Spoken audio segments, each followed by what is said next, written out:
एक और बड़ी बात, अबनाए हरमुज़ शायद ईरान को भी नहीं इतना आइडिया होगा जंग से पहले कि ये बहुत बड़ा हथियार बन जाएगा। अब इसकी तो इम्पोर्टेंस बहुत ज़्यादा बढ़ चुकी है। क्या फ्यूचर में अमेरिका जो है इस पे दोबारा काबिज़ होने की कोशिश करेगा? अमेरिका तो कभी काबिज था भी नहीं है। वो कह रहे हैं नाकाबंदी कैसे लगा दी? कोशिश नाकाबंदी तो ईरान ने लगाई हुई थी। आप नाकाबंदी पे नाकाबंदी तो नहीं लगा सकते। ईरान तो गुजरने नहीं दे रहा था, उसके बावजूद आपने नाकाबंदी लगाई, लेकिन 28 जहाज़ उसमें से गुजर गए। देखिए कोशिश तो वो कर रहे हैं, लेकिन क्या उनकी कैपेसिटी है करने की? बिल्कुल भी नहीं है। है। देखिए उनके तीनों बहरी बेड़े, 2 इधर खड़े थे, वो तो है ही नहीं है, वो तो चले गए, और तीसरा अभी तक पहुंचा नहीं है। डोनाल्ड ट्रंप इतना अच्छा नहीं है। अगर वो जंग जीत रहा होता ना, मैं आपको यकीन दिलाता हूँ मुज़ाकरात की तरफ वो ना आते।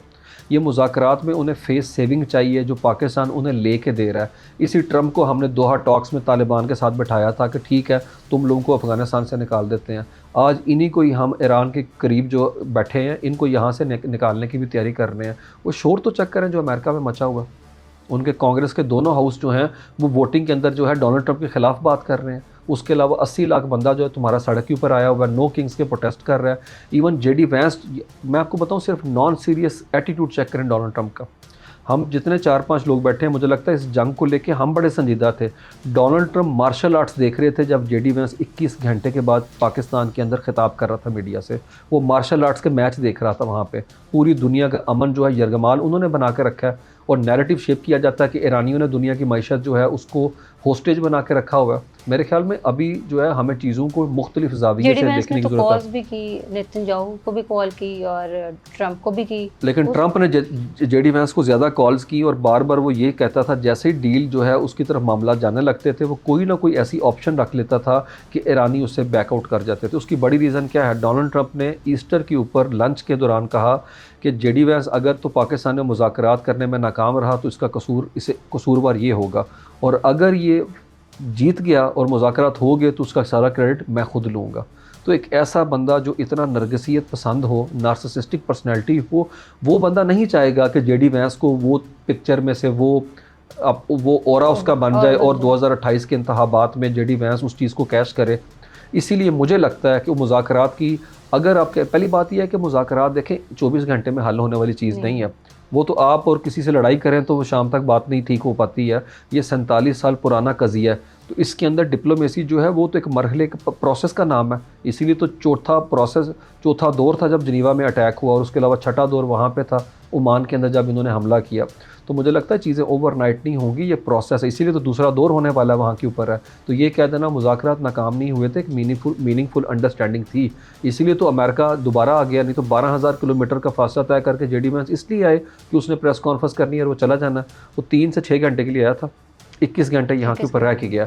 अब डोनाल्ड ट्रंप चाहते हैं पूरी दुनिया के कैमरे उनके ऊपर हों, और डोनाल्ड ट्रंप जो हैं वो साइन करें और बताएं मैंने दुनिया में जनाब आलमी अमन कायम कर दिया। इसीलिए वो कल बैठे हुए थे मिस्र में हमास के साथ, साथ में लेबनान और इजराइल को ज़बरदस्ती उन्होंने, इजरायली तो करना नहीं चाहते मुआहदा, उनको 10 दिन का वहाँ पर ट्रूथ साइन कराया, सीज़ फायर है। और तीसरी तरफ जो है वो ईरान के हवाले से पाकिस्तान में आने की बात कर रहे हैं। 14 मई को उन्होंने चीन जाना है, वहाँ पर भी नॉर्थ कोरिया के हवाले से वो कह रहे हैं कि हम बैठ के बात करेंगे। तो मुझे लगता है डोनाल्ड ट्रंप एक मोमेंटम खड़ा कर रहे हैं ताकि जो नवंबर के इंतखाबात हैं उसमें वो लोग जिनसे इन्होंने वोट लेना है उनको कन्विंस कर सकें कि इस जंग के हम बेनिफिशरी हैं, और हम इस जंग के अंदर जो है हमने गेन किया है, माइलेज है, हम हारे नहीं हैं। लेकिन दुनिया जानती है कि 40 दिन की जंग के बाद भी ईरानी पूरे ज़ोर बाजू के साथ जो है वो खड़े हैं, डिफाइंस कर रहे हैं। इवन हिजबुल्ला का कुछ नहीं बिगाड़ सके ये इजरायली, मार मार के क्या कुछ नहीं किया। अब इस सारे का सारा मिलिट्री एज उनके हाथ में था। हमास को कुछ नहीं उस तरीके से कर सके, टॉप टियर चली गई है। मुझे बताएं क्या लोग चले गए हैं छोड़ के गज़ा? 70,000 बंदे मरे, 21 लाख लोग वहीं पे रह रहे हैं। देखें कौन अपना इलाका, अपना घर छोड़ कर जाता है? ये तो ये भागे इजरायली है, ये जो अपना बंदरगाहों से ये निकल के चले गए हैं। $120 तो चार्ज किया मिस्रियों ने इनसे जब ये टैक्सी में बैठे कि ज़्यादा पैसे दो, क्योंकि इनको जान के लाले हैं। ईरानी तो जान अपने हाथ पे रख के जो सामने खड़े हैं। देखें ये कौमें होती हैं, कौमों का एक एटीट्यूड होता है, और वो एटीट्यूड ईरानियों का नज़र आता है। ईरानी तो नहीं पाकिस्तान के बॉर्डर क्रॉस करके आ गए, ईरानी तो रेफ्यूजी बन के नहीं भागे वहाँ से।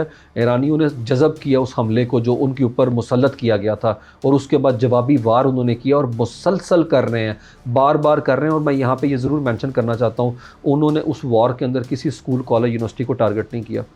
किसी उन्होंने मस्जिद को या जो सिनागॉग है इजराइल के अंदर है जहाँ वो इबादत करते हैं उनको टारगेट नहीं किया, किसी हेल्थ फैसिलिटी को टारगेट नहीं किया, कोई छोटे बच्चे उस तरह नहीं मारे, सिविलियन इंफ्रास्ट्रक्चर डैमेज नहीं किया जिस तरीके से इसराइलियों ने इस एरिया के ऊपर वॉर जो है मुसल्लत की और जानबूझ के उन जगहों को उन फैसिलिटी को टारगेट किया।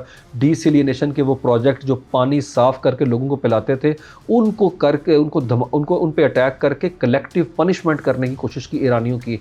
तो Iranian are smart enough to understand कि ये जंग जो है वो ईरान पे छेड़ी गई है, ईरान की हुकूमत के साथ ये सलूक नहीं किया गया और पाकिस्तान का रोल जो है बड़ा कलीदी रहा।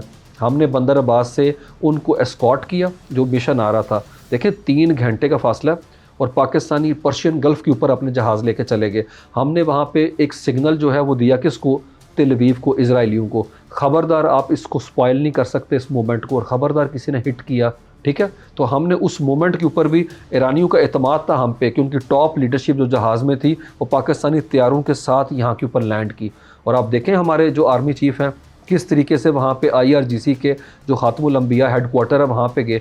यहाँ मैं ये भी बता दूँ हमारे आर्मी चीफ़ जब DGMI थे और DGISI थे तब भी उनके राब्ते थे IRGC के साथ है, और इसके अलावा वो डिफेंस अटाशी रहे हुए हैं सऊदी अरेबिया के अंदर। तो वो वेस्ट एशिया को पर्टिकुलरली ये जो ईरान है और सऊदी अरेबिया को बहुत अच्छी तरह समझते हैं गल्फ़ स्टेट्स के साथ, और वही उनके गुड ऑफिसेस जो हैं इस्तेमाल हुए जिसकी वजह से आज ईरान जो है मुज़ाकरात की टेबल में बैठा हुआ है और पाकिस्तान की कोशिशों की, पाकिस्तान की किरदार की पूरी दुनिया ने सताइश की है, पूरी दुनिया ने इस चीज़ की तायद की है कि पाकिस्तान जिस तरीके से मामलात को लेके जा रहा है। और याद रखें हमने अपने मुफाद को मुकद्दम रखा है, ईरानी जो इंटरेस्ट हैं उनको भी डैमेज नहीं होने दिया। फिर जो सऊदी अरेबिया के हालात मामलात हैं उसके अंदर भी हम ऑन बोर्ड थे। देखें एक वक्त में हमारे वज़ीर-ए-आज़म भी पहुँचे हुए हैं, वो कायल कर रहे हैं अरब दुनिया को। पाकिस्तान के जो आर्मी चीफ़ हैं सिपा सलार हमारे हैं वो भी ईरानियन के साथ बैठे हुए हैं, उन्हें कन्विंस कर रहे हैं मुज़ाकरात के हवाले से जो फ्रेमवर्क तयशुदा। और उसके अलावा हमारे जो औरंगज़ेब वज़ीर ख़जाना है वो अमेरिका पहुँचे हुए हैं।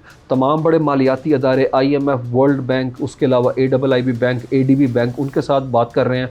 सबसे बड़े जो इन्वेस्टर बैंक है JP मॉर्गन और गोल्डमैन सैक्स उनकी लीडरशिप के साथ रब्ता कर रहे हैं। G20 जो हैं उसके कंट्रीज़ के वज़राए ख़जाना के साथ बात कर रहे हैं, उन्हें बता रहे हैं Pakistan is open for business है। अब करना क्या है, पाकिस्तान का डिप्लोमेटिक जो क्लाउट है वो तो बहुत बढ़ गया, अब हमें उसको कन्वर्ट करना है किस चीज़ में, अपने इकोनॉमिक इंडिकेटर को, अपने माशी इशारियों को बेहतर बनाने के अंदर है। देखें MOU तो बड़े साइन कर लिए हमने, लेकिन MOU से क्या पैसा आ रहा है, वो तो नहीं आ रहा। पैसा आए यहाँ पे हमारी 60% यूथ है, एसेट्स है, पढ़े लिखे हैं, उन्हें नौकरियाँ चाहिए, उन्हें एंटरप्रेन्योरशिप जो है हमने उस तरफ लेके जाना है। उसके लिए मुझे लगता है कि गवर्नमेंट को संजीदा बुनियादों के ऊपर सोचना पड़ेगा, क्योंकि वो फिस्कल डिसिप्लिन बड़ा ज़रूरी है। देखें मुल्क में जो है आधी 4 गुना बड़ा साइज़ है किसका, जो कि ब्लैक इकॉनमी है। देखें रसीद खाता अगर नहीं होगा करोड़ों का तो वो गवर्नमेंट को टैक्स कहाँ से मिलेगा।